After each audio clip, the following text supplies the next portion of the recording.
Welcome to Whisky.com, where fine spirits meet. My name is Lüning, Horst Lüning. I'm the master taster of Whisky.com, and today we have an old famous whiskey here on my cask. It's the AnCnoc, 12 years of age, and that one is from the Knock Distillery. So the name of the whiskey is not the name of the distillery. Well, why?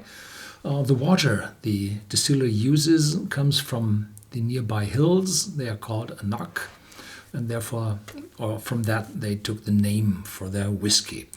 It's quite long on the market. I think it's from 2005, 2003, somewhere then. The appearance changed to this actual design, and the copper-colored rim of that tube remembers me of pot still, so it's wonderfully made. It's a cheap one. It's slightly above 30 euros, dollars, pounds. And it carries an age statement. That's not always true for the newcomers, but this one, long on the market, and they have the supplies to provide a 12-year of age whiskey. It's only 40% ABV, so it's directed to the novice as well as the experienced connoisseurs. So there's no difficulties to savor that. The distillery was built in the late 19th century, in late Victorian ages, and you can see that from the outside because the condensers with the alcoholic vapors from the distillery, from the stills, the pot stills, go over and are re-liquefied to the raw whiskey. They were made in former times, with wooden tubs in which a copper coil was placed, and the wooden tubs with water in it. The water flowed through that tub and cooled the vapors down to the raw whiskey. In the Victorian ages, they changed that to a cast iron case bolted together, and in that there are tubes with curvatures in it. So they placed 2 or 3 rounds of copper tubes in that, cast iron basin. And from there they're going to the spirit receiver. And by this Victorian cast iron, you can see that it's a newer distillery in terms of Old Scottish. Yeah.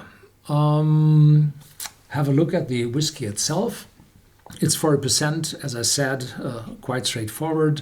You have a slim label on it so that you can see the color of the whiskey wonderfully, and very, very fruity on the nose and maltiness on it. So this is a very typical space cider, and the Knock Distillery had very few single malt whiskies of its own, called Knock 23 years in a dark black bottle, but that is long ago. It's vanished from the markets. Then the AnCnoc took over with the age statement whiskey and this 12 years of age, and it's there to stay. That's my belief, and it's that whiskey which the blended whiskey industry needs as a lead blend in Scotland. So it shows all the main characters of a Speyside whiskey. This fruitiness, massive fruitiness, this maltiness, this, smoothness, all you need as the spice in a grain whiskey. Yeah. In the start, a little bit of alcohol, but vanishes very fast. And then maltiness, sweetness, a lot of fresh fruit, really. Only very few vanilla. It seems to me as if they have not that many first fill ex-bourbon casks, that they reuse them for the blended whiskey industry, and then they take out the ones which, are suitable for that single malt. There's no spiciness, wooden spiciness in this, in the nose. No, not a little.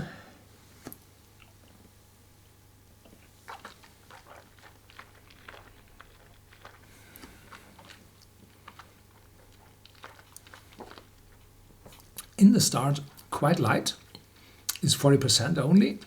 And then there's this sweetness, juiciness, fruitiness. And behind that, the spiciness, the wooden oakiness, the spiciness rises and gives you, yeah, even a hint of chocolate, of dark chocolate. Yeah. And then, in the very end, there's a little dryness shining through.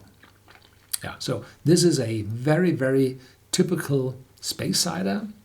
And well, it's not a wrong choice if you take that bottle and bring it with you to a barbecue, to an evening, to a dinner. So you can present that even if the one is drinking whiskey Coke. So it has enough spiciness from the oak to counteract to the Coke, but it's as well suitable for somebody who well savors whiskey neat. It's a pleasant space cider, so this is an all-rounder suitable for everything. Yeah, so that's it. Thank you for watching. There's more to come.